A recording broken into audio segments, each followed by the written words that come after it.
तो यह है दोस्तों कैमरी, और हमने आज इसका सारा सामान खोला हुआ है। डैशबोर्ड के अंदर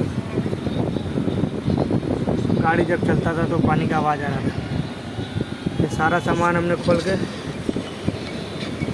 और आप देख सकते हैं बाकी सामान इधर है। सब मैंने खोला है।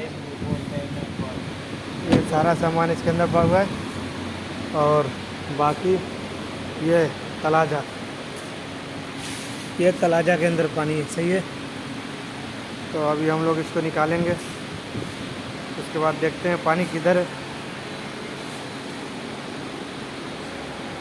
और पानी निकालने के बाद हम आपको बताएंगे कि कैसे इसके अंदर पानी गया है, किधर से पानी गया है।